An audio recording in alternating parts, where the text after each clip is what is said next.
नमस्कार प्यारे बच्चों, कैसे हैं आप लोग। उम्मीद करता हूं कि मज़े में होंगे, प्रसन्न होंगे और अपनी पढ़ाई कर रहे होंगे। आज संडे है और आपका दिन काफ़ी अच्छा होगा, आराम की मुद्रा में होंगे। तो चलिए इसी आराम की मुद्रा में कुछ पढ़ाई की बात कर लेते हैं। देखिए, एनटीपीसी की परीक्षा को लेकर के हम लोगों ने बात की थी आपसे भौतिक विज्ञान के बारे में। तो भौतिक विज्ञान में प्यारे बच्चों एक टॉपिक होता है प्रकाश। ठीक है, आप लोग क्या कहते हैं प्रकाश को? लाइट। प्रकाश पे बात कर लेते हैं। प्रकाश क्या है? प्रकाश एक प्रकार की ऊर्जा है। ठीक है, प्रकाश का जो हमारे लिए सबसे बड़ा स्रोत है वो क्या है? सूर्य। सूर्य के अलावा प्रकाश के जो हम आर्टिफिशियल सोर्सेस का इस्तेमाल करते हैं या कृत्रिम स्रोतों का प्रयोग करते हैं, उसमें बल्ब है, ट्यूबलाइट है, CFL है, दिया जलाते हैं हम लोग और आग जला करके भी प्रकाश उत्पन्न करते हैं। वास्तव में प्रकाश क्या है, इस पे चर्चा कर लेते हैं।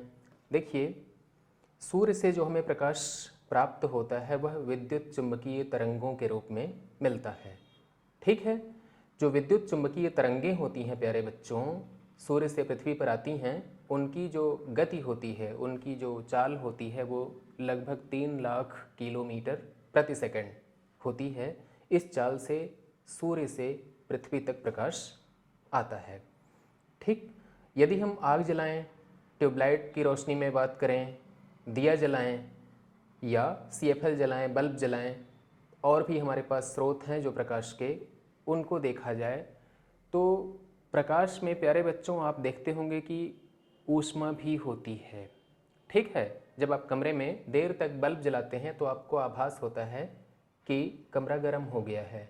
इसका अर्थ ये है कि प्रकाश की जो किरणें निकलती हैं उनके साथ साथ ऊष्मीय विकिरण भी हमको प्राप्त होता है। जैसे सूर्य से हमको प्रकाश के साथ साथ गर्माहट भी मिलती है। ठीक है, तो ये जो गर्माहट है या ऊष्मा है या जो प्रकाश है, इनमें एक बारीक अंतर होता है। उस अंतर को समझ लेते हैं। देखिए, सूर्य से जो प्रकाश हमारे पास आता है वह तरंगों के रूप में आता है। किस प्रकार की तरंगें हैं ये? विद्युत चुंबकीय तरंगें या इलेक्ट्रोमैग्नेटिक वेव्स। और जो हम दिया जलाते हैं या ट्यूबलाइट जलाते हैं या लकड़ी और कोयला जलाते हैं तो उससे जो प्रकाश उत्पन्न होता है उसमें भी हमको क्या मिलता है प्यारे बच्चों? विद्युत चुंबकीय तरंगें और ऊष्मीय विकिरण। तो ये दोनों तरंगों में अंतर क्या होता है? अंतर केवल तरंग दैर्ध्य का है प्यारे बच्चों। जो प्रकाश तरंगें होती हैं उनको हम लोग दृश्य प्रकाश या विजिबल लाइट कह के बुलाते हैं, और जो ऊष्मीय विकिरण है प्यारे बच्चों, जिसको हम लोग इंफ्रारेड कहते हैं, इन दोनों में तरंग दैर्ध्य का अंतर होता है। तो ये जो प्रकाश तरंगें हैं या विजिबल लाइट है प्यारे बच्चों, इसके बारे में बात कर लेते हैं। देखिए, विजिबल लाइट ऐसी होती है जिसकी तरंग दैर्ध्य 4500 एंगस्ट्राम से लेकर के 7800 एंगस्ट्राम के बीच में होती है। ठीक है, ये जो तरंग दैर्ध्य है, तरंग दैर्ध्य की जो रेंज है 4500 एंगस्ट्राम से लेकर के 7800 एंगस्ट्राम के बीच वाली जो रेंज है, इस रेंज में जो विद्युत चुंबकीय तरंगें हमको मिलती हैं उनको हम लोग क्या कहते हैं? Visible light. ठीक है, विजिबल लाइट। इसी को हम लोग हिंदी में क्या कहेंगे? दृश्य प्रकाश।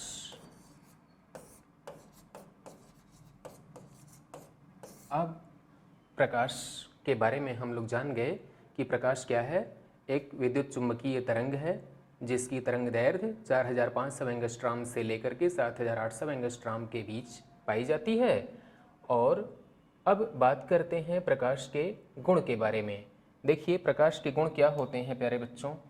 प्रकाश का जो गुण होता है उस पर चर्चा कर लेते हैं हम लोग।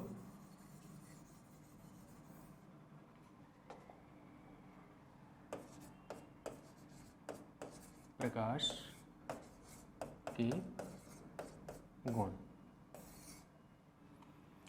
पहली प्रॉपर्टी होती है प्रकाश सीधी रेखा में चलता है। प्रकाश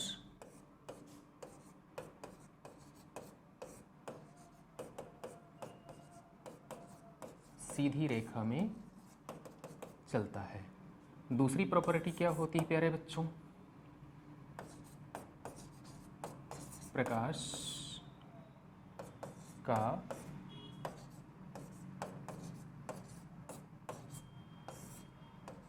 परावर्तन होता है। तीसरी प्रॉपर्टी क्या है प्यारे बच्चों?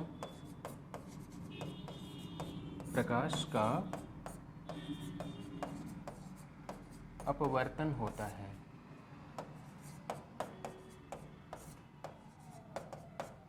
ठीक है, तो ये मुख्य बातें हैं। प्रकाश सीधी रेखा में चलता है, प्रकाश का परावर्तन होता है, प्रकाश का अपवर्तन होता है। बात कर लेते हैं हम लोग कि प्रकाश का परावर्तन और प्रकाश का अपवर्तन क्या होता है।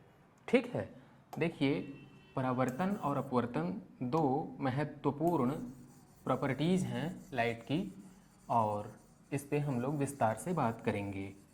ठीक है, सबसे पहले बात करते हैं परावर्तन। परावर्तन को आप लोग कहते हैं रिफ्लेक्शन। ठीक है, रिफ्लेक्शन यानी कि परावर्तन। क्या होता है परावर्तन?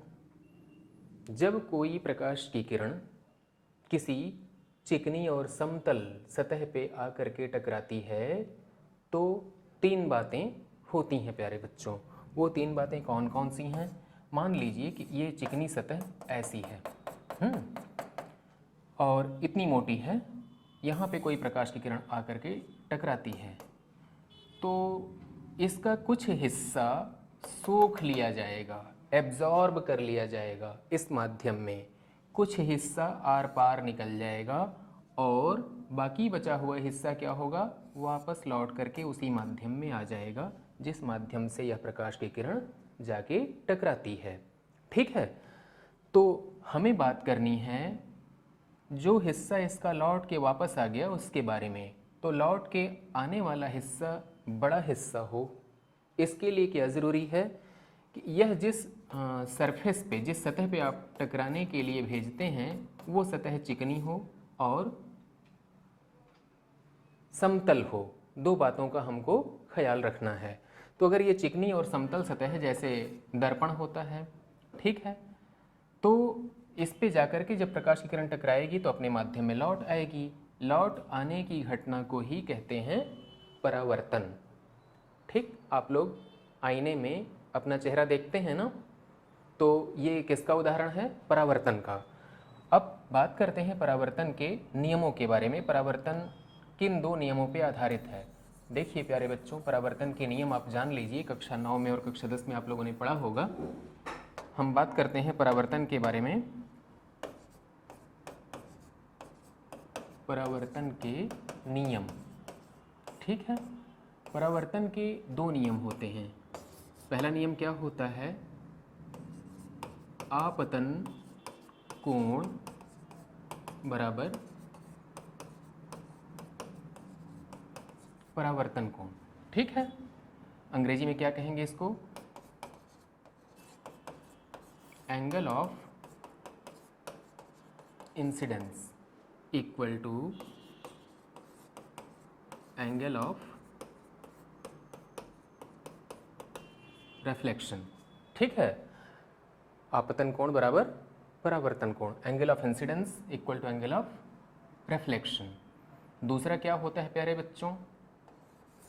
आपतित किरण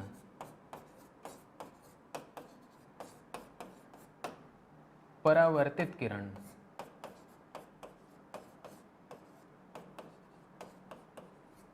और आपतन बिंदु पर अभिलंब।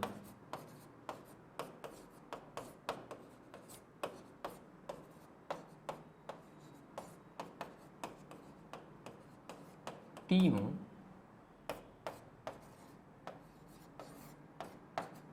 एक ही समतल में होते हैं। ध्यान दीजिएगा, मैंने क्या लिखा है?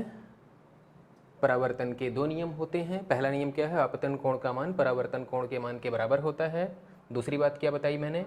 आपतित किरण, परावर्तित किरण और आपतन बिंदु पर अभिलंब, ये तीनों क्या होते हैं?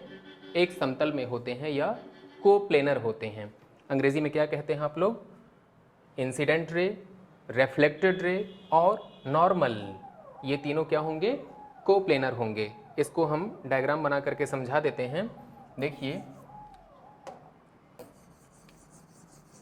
परावर्तन के नियमों को आप चित्र के माध्यम से समझिए, और चित्र आपका ये है प्यारे बच्चों। देखिए, मान लीजिए कि ये कोई समतल दर्पण है। क्या है ये?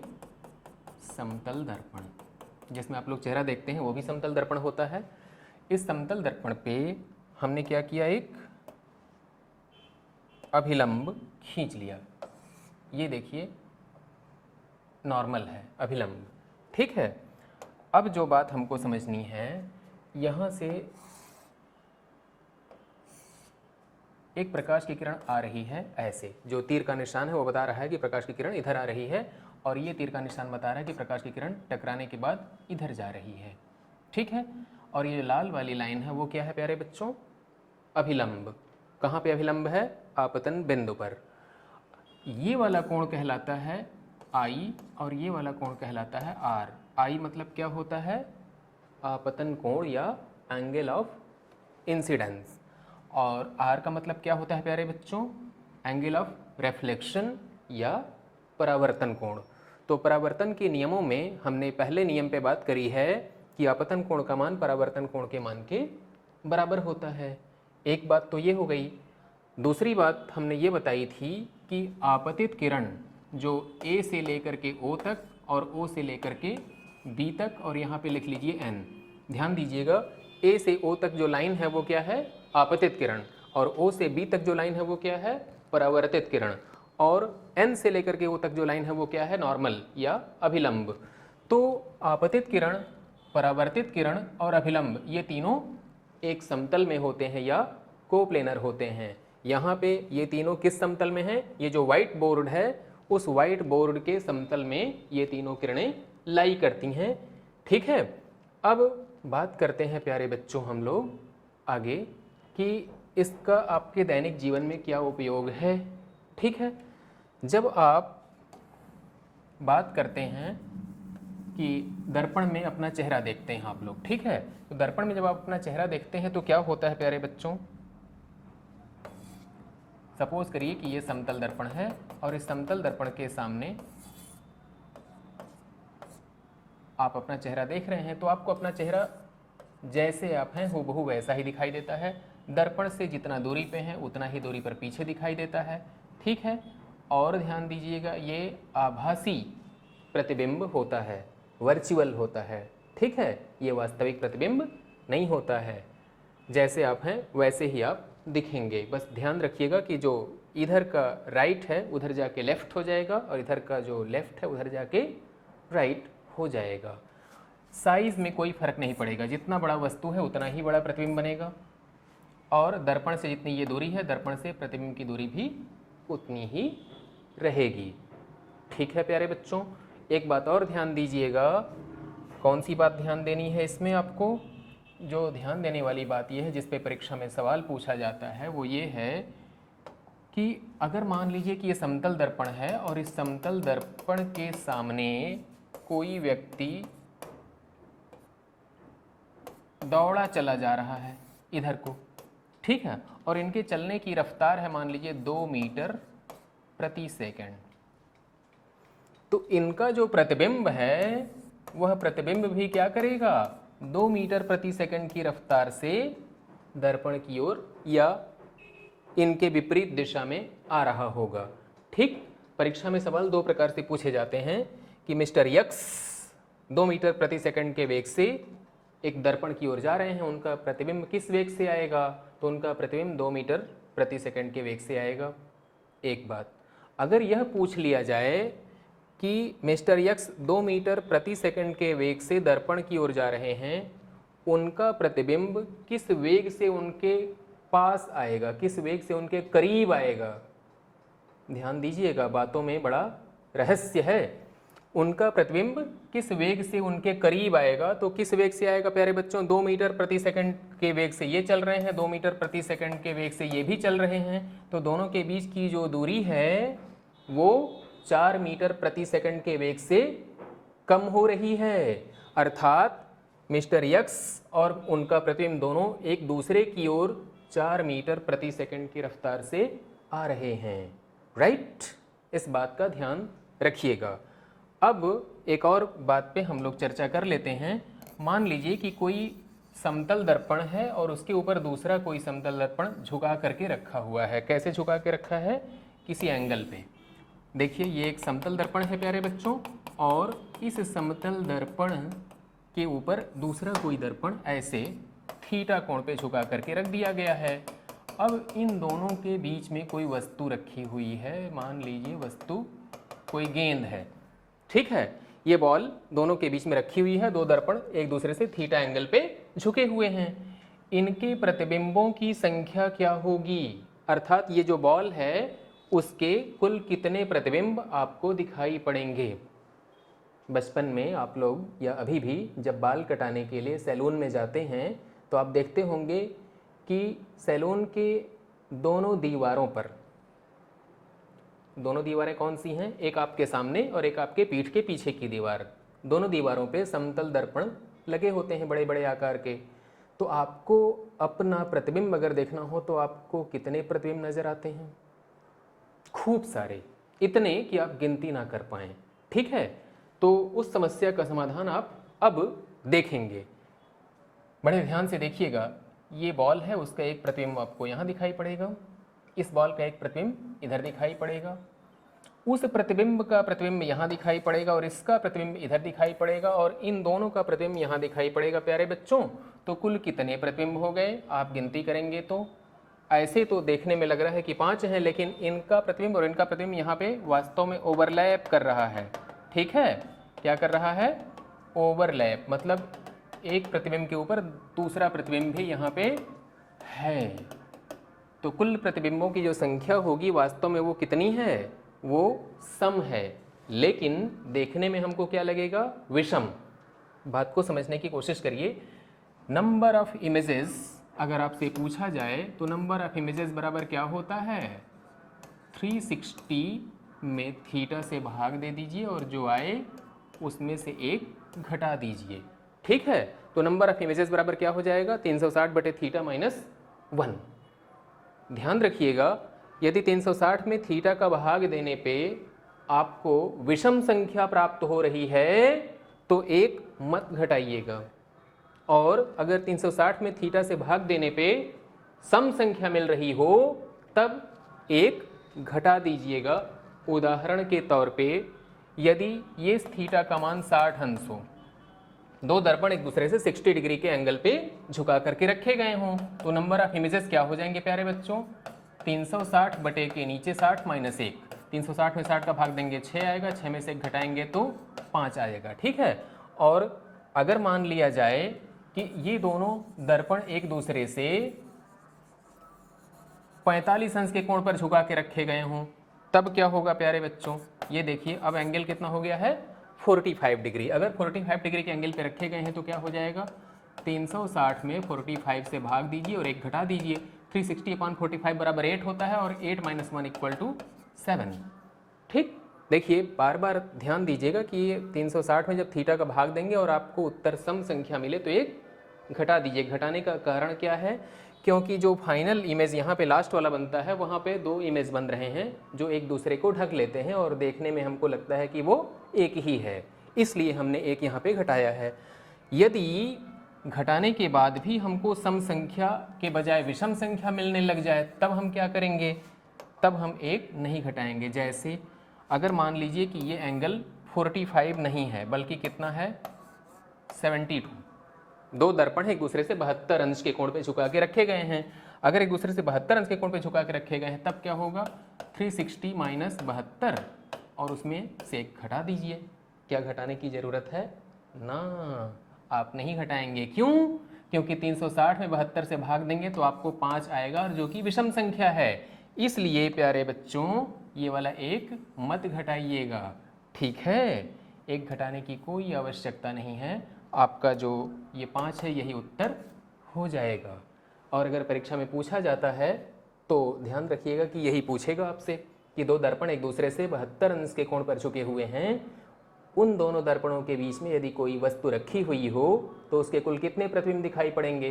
तो ऑप्शन में 5 होगा और वही सही उत्तर होगा। ठीक है, यहाँ पे गलती मत करिएगा। ठीक है, आगे चला जाए। देखिए आगे हम लोग देखते हैं कि अगर मान लीजिए कोई समतल दर्पण हो, उसमें आप अपना चेहरा देखना चाहते हैं तो आपको कितना बड़ा दर्पण चाहिए भाई? जितने बड़े आप हैं, आप कितने बड़े हैं? मान लीजिए आप 6 फीट के हैं तो आपको कितना बड़ा दर्पण चाहिए? आपको 3 फीट ऊंचाई का दर्पण चाहिए। इस बात को याद रखिएगा। किसी भी वस्तु का पूरा प्रतिबिंब देखने के लिए जो दर्पण आवश्यक होता है वो उस वस्तु की ऊंचाई के आधे के बराबर होता है। ठीक है, यदि आप 2 मीटर के हैं तो आपको 1 मीटर का दर्पण चाहिए। यदि आप 1.5 मीटर के हैं तो आपको 75 सेंटीमीटर का दर्पण चाहिए। ठीक है, इस बात का ख्याल रखिएगा प्यारे बच्चों। अब हम लोग बात करेंगे किसके बारे में? अपवर्तन के बारे में। देखिए अपवर्तन क्या होता है।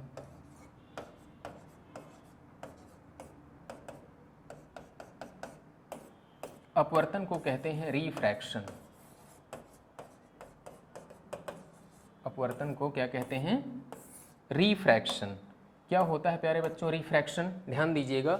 रिफ्रैक्शन का मतलब होता है जब कोई प्रकाश की किरण एक पारदर्शी माध्यम से दूसरे पारदर्शी माध्यम में प्रवेश करती है तो अपने मार्ग से विचलित हो जाती है। इस घटना को प्रकाश का अपवर्तन कहते हैं। कैसे समझिए?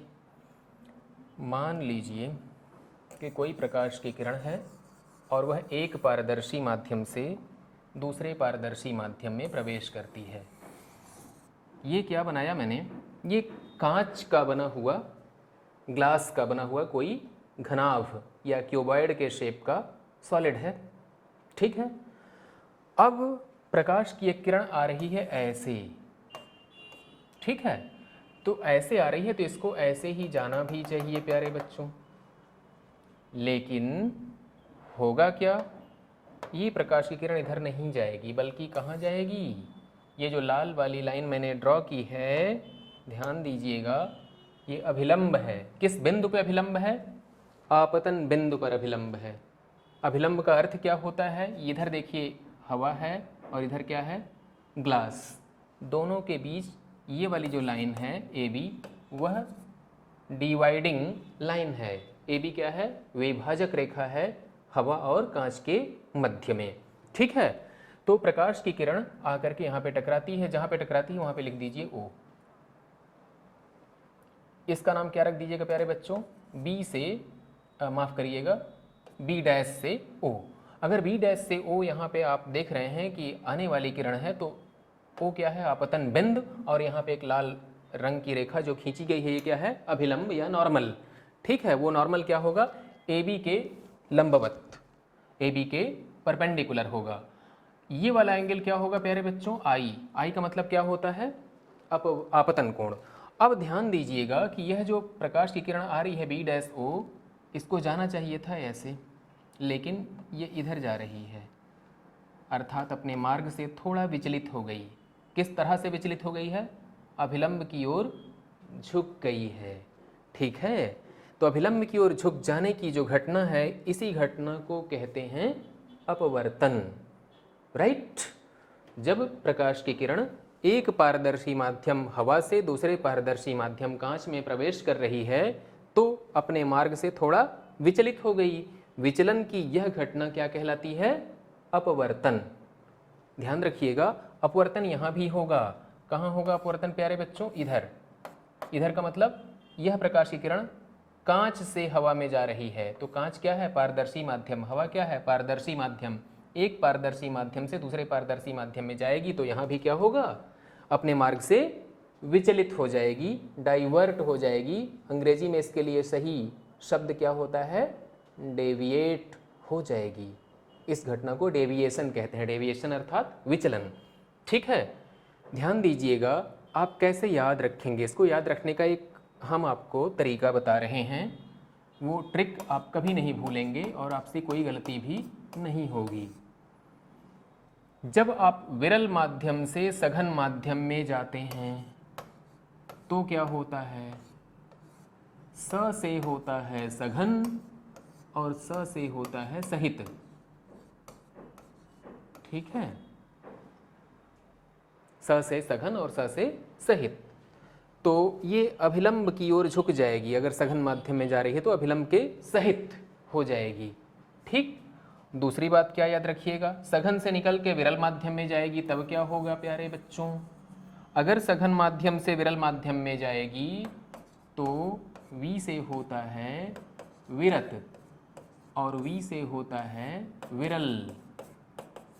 ध्यान दीजिएगा, विरत और विरल, जब विरल माध्यम में जाएगी तो अभिलंब से विरत हो जाएगी, अर्थात दूर हो जाएगी। ठीक है, इस बात का ख्याल रखिएगा, कभी भूलेंगे नहीं आप लोग। राइट, बात करते हैं आगे प्यारे बच्चों कि हवा क्या है, विरल माध्यम, कांच क्या है हमारे लिए, सघन माध्यम है, और इसके बाद फिर से हवा है, यह भी विरल माध्यम है।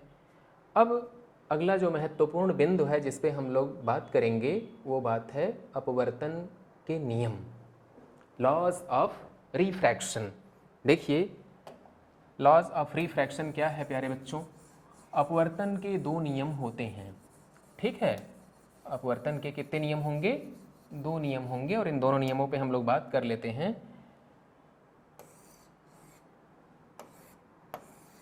ये कांच है, ग्लास है, ठीक है, और ये एक अभिलंब है।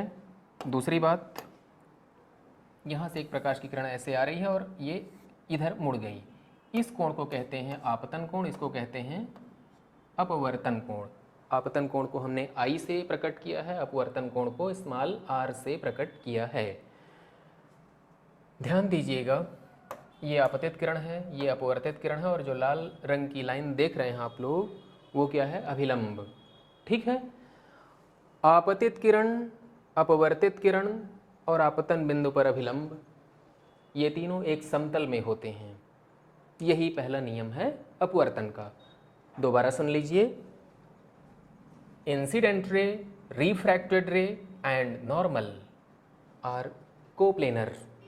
ठीक है, आपतित किरण, अपवर्तित किरण और आपतन बिंदु पर अभिलंब तीनों क्या होंगे, एक समतलीय होंगे या फिर कोप्लेनर होंगे। ये पहला नियम है। और दूसरा नियम क्या है, आपतन कोण का साइन और अपवर्तन कोण का साइन, दोनों का अनुपात स्थिर होता है। किसके लिए, इन दो माध्यमों के लिए। आपतन कोण का साइन और अपवर्तन कोण का साइन, इन दोनों का अनुपात क्या होगा, कांस्टेंट होता है। उस कांस्टेंट को कहते हैं स्मॉल n, या कभी कभी म्यू से पेश करते हैं प्यारे बच्चों।